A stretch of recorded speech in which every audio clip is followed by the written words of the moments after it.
இந்த கிராமத்தில் நீங்கள் குளத்து செய்ய வேண்டும் என்று சொன்னாலும் சரி, நீங்கள் தான் அந்த பணியை தேர்வு செய்கிறீங்க. சாலை பணி என்று சொன்னாலும் நீங்கள் தான் தேர்வு செய்றீங்க. நீர்நிலைகளில் அந்த வேலைவாய்ப்பு பணியை ஒதுக்குறதும் நீங்கள் தான் தேர்வு செய்றீங்க. இன்னும் சொல்ல வேண்டும் என்று சொன்னால், அந்தந்த கிராமங்களில் அப்போதைக்கு தேவைப்படுகிற பணியை கூட இந்த தமிழக அரசு தான் நிர்ணயிக்கி. இதுல ஏதாவது அதிகார மாற்றம் வந்திருக்கிறதா? இந்த 125 நாள் உறுதி திட்டத்தின் மூலம் ஏதாவது மத்திய சர்க்கார் தான் பணியை, வேலையை, திட்டத்தை நிர்ணயிப்போம் என்கிற மாற்றம் வந்திருக்கிறதா? எந்த மாற்றமும் வரல.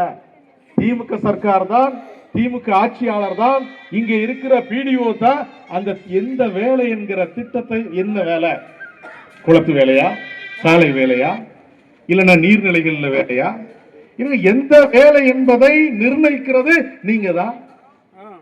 அந்த வேலையை எந்த பகுதியில் அமல்படுத்த வேண்டும், இங்க இருக்கிற ராதாபுரம் பஞ்சாயத்திற்கு குளத்து வேலை என்று சொன்னாலும் முடிவு பண்றது நீங்க தான். இங்க இருக்கிற உதயத்தூர் பஞ்சாயத்துக்கு அன்றைய தினம் நீங்க சாலை சம்பந்தப்பட்ட பணி என்று சொன்னாலும் நிர்ணயிக்கிறது நீங்க தான். இதுல மத்திய அரசுடைய தலையீடு எங்கிருந்து வந்திருக்கிறது? எங்க இருக்கு? எதற்காக தமிழக அரசு அச்சப்பட வேண்டும் என்பதுதான் அனைத்து இந்திய அண்ணா திமுக உடைய கேள்வி. நீங்கள் தான் அந்த பணியை மேற்பார்வையிடுகிறீர்கள். நீங்கள் தான் அந்த பணிக்குரிய சம்பளத்தையும் நீங்கள் தான் கொடுக்கீங்க. நீங்கள் தான் அந்த பணியை இன்று வைப்பதா வேண்டாமா என்கிற முடிவை நீங்க தான் எடுக்கீங்க. இன்னைக்கு மழை பெஞ்சிருக்கு, இன்னைக்கு பொதுமக்கள் குளத்து வேலைக்கு வர முடியாது, சாலை வேலைக்கு வர முடியாது. அவங்களுக்கு எல்லாம் இன்னைக்கு வயக்காட்டுல வேலை இருக்கு. வயக்காட்டுக்கு வேலைக்கு போனா, நடுவைக்கு வேலைக்கு போனா 200-300 ரூபாய் சம்பளம் கிடைக்கும். அது அவங்களுக்கு அன்னைக்கு போனாலும் அதை முடிவு பண்றது நீங்க தான். அன்னைக்கு நீங்க பண்ணணும்னு அவசியம் இல்லை. அதை ஒத்துழைக்கிற அதிகாரம் கூட உங்களுக்கு தான் இருக்கு. அப்ப எதற்காக இந்த ஒரு அச்சத்தை பொதுமக்களிடம் பரப்ப வேண்டும்? இந்த திட்டத்தை முடக்குவதற்கு இந்த திராவிட முன்னேற்ற கழக அரசுக்கு முயற்சி செய்ய வேண்டும் என்பதுதான் இந்த ஆர்ப்பாட்டத்துடைய நோக்கம். ஒரே ஒரு தலையீடு தான் மத்திய சர்க்காருடைய தலையீடு. நீங்க என்ன வேலை, அந்த வேலை வாய்ப்பு உறுதி திட்டத்தின் கீழே கொடுக்கிற பணியாளர்களுக்கு நீங்க என்ன வேலையை கொடுக்கீங்க? அந்த வேலை தரமாக செய்யப்பட்டிருக்கிறதா? வேலையில் பணிபுரிகிற பணியாளர்களுக்கு நீங்கள் கொடுக்கிற பங்களிப்பு நிதியை சரியாக கொடுக்கீங்களா? மத்திய சர்க்காரும் நிதி கொடுக்கிறது, மாநில சர்க்காரும் நிதி இருக்கு. அது ரெண்டு நிதியும் சேர்ந்து பணியாளருக்கு கொடுக்கப்பட்டிருக்கிறா என்பதை ஆய்வு செய்கிற இந்த பணி மாத்திரம் தான் மத்திய சர்க்காருக்கு. இதில் என்ன திமுக அச்சம்? பணியை நியமனம் செய்துவிட்டு பணியாளர்களுக்கு மத்திய சர்க்கார் நிதியிலிருந்து மாட்டும் நிதியை கொடுத்துடக்கூடாதுல்ல, மாநில சர்க்கார் நிதி வேணும்ல. என்ன பணி செய்திருக்கோம், பணியுடைய தரம் மத்திய சர்க்காருக்கு தெரிய வேண்டாமா? காலையில குளத்துல பள்ளம் தோண்டி மண்ணை வெளியே தள்ளுறதும், சாயங்காலம் அதே மண்ணை எடுத்து அந்த பள்ளத்தை போடுறதும், இந்த பணியை ஆய்வு பண்ண வேண்டாமா? பொதுமக்களுடைய வரிப்பணத்தை முறையாக பொதுமக்களிடம் கொண்டு சேர்க்க வேண்டாமா? பொதுமக்களுடைய வருகை பதிவை முறையாக பதிவு செய்திருக்கிறார் என்பதை பார்வையிட வேண்டாமா?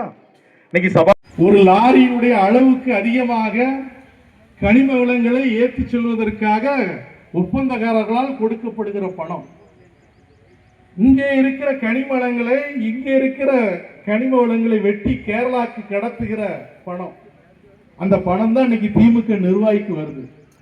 அண்ணா திமுக கேட்கிறது. ஒரு வார காலமாக செய்தி, தொலைக்காட்சியில் செய்தி, ராதாபுரம் முழுக்க கோரி நிறைந்திருக்கிறது. பொதுமக்கள் அச்ச உணர்வோடு படுத்திருக்கிறார்கள். தினமும் இரவு நேரங்களிலும் வைக்கிற வெடிகளால் வீடு அதிர்கிறது. கிராமத்தில் போடப்பட்ட சாலைகள் எல்லாம் அளவுக்கு அதிகமான டன் கெப்பாசிட்டியோட வாகனம் போவதால் ரோடெல்லாம் அப்படி செதஞ்சு போயிருக்கு. பொதுமக்கள் சொல்றாங்க, தலை குனிஞ்சு நிற்கிறாங்க. ராதாபுரம் தொகுதி மக்கள் இன்னைக்கு தொலைக்காட்சியில் செய்தி வருகிற பொழுது இன்னைக்கு தலை குனிஞ்சு நிற்கிறது. சபாநாயகருக்கு தெரியலையா?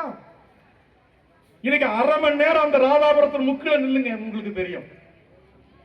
100 டன்னு 90 டன்னு டாரஸ்கள்ல கல்களை ஏற்றி கொண்டு போகிற வண்டி தெரியும். இங்க இருக்கிற டிஎஸ்பிக்கு தெரியாதா? இங்க இருக்கிற ஆய்வாளருக்கு தெரியாதா? அந்த வாகனங்களை மறைத்து இந்த வாகனம் எத்தனை டன் கெப்பாசிட்டி ஏற்றக்கூடிய லாரி, இந்த லாரியில் எத்தனை டன் கெப்பாசிட்டியில் இன்னைக்கு கல் ஏற்றப்பட்டு கொண்டு செல்லப்படுகிறது. இதை ஆய்வு செய்வதற்கு அதிகாரம் காவல்துறைக்கும் இருக்கிறது, வழக்கு பதிவு செய்கிற அதிகாரம் காவல்துறைக்கு இருக்கிறது. காவல்துறை அதிகாரிகளுக்கு தெரியுமா தெரியாதா? உங்க கண்ணு முன்னாலேயே இவ்வளவு வண்டி போகுதுன்னு சொன்னா ஒவ்வொரு லாரி ஒப்பந்தக்காரரும் ஒவ்வொரு காவல் நிலையத்திற்கும் மாதம் படி இழக்கிறார்களா? மக்களுடைய பணத்தை தான் சம்பளத்திற்கு போக இங்க இருக்கிற காவல்துறை அதிகாரிகள் இன்னைக்கு நீங்க பிரிச்சுட்டு இருக்கீங்களா?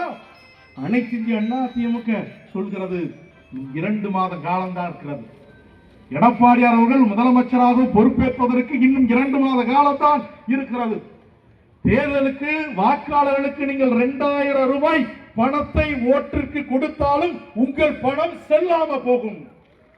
ஏனென்று சொன்னால் மக்கள் உங்கள் மீது இருக்கிற கோபம், சபாநாயகர் மீது மக்கள் இருக்கிற கோபம், முதலமைச்சர் மீது மக்கள் இருக்கிற கோபத்தை எந்த 5000 தடுக்க முடியாது. நீ 3000 ரூபாய் பொங்கலுக்கு கொடுத்த கோபத்தை தடுக்க முடியல, அது உனக்கு தெரியும். உளவுத்துறை அதிகாரி உனக்கு சொல்லியிருப்பான். இப்ப நீ 5000 கொடுக்கிற, அதையும் நாங்க சொல்றோம், மக்களுடைய கோபத்தை இந்த 5000 தடுக்காது. அவருடைய பேர குழந்தைகளும் பிள்ளைகளும் இன்னைக்கு போதைப் பொருளுக்கு அடிமனாயிருக்கிறதை பார்த்து கண் சிந்திக் கொண்டிருக்கிற தாய்மார்கள், இந்த ஆட்சி பொறுப்பேற்ற பிறகு ஒவ்வொரு பொருளும் ஏற்றப்பட்டிருக்கிற விலைவாசி உயர்வை கண்டு தினம் கொடைக்கு செல்கிற பொழுது கண் கலங்குகிற தாய்மார்களுக்கு இந்த 5000 அந்த காயத்தை போக்காது. இந்த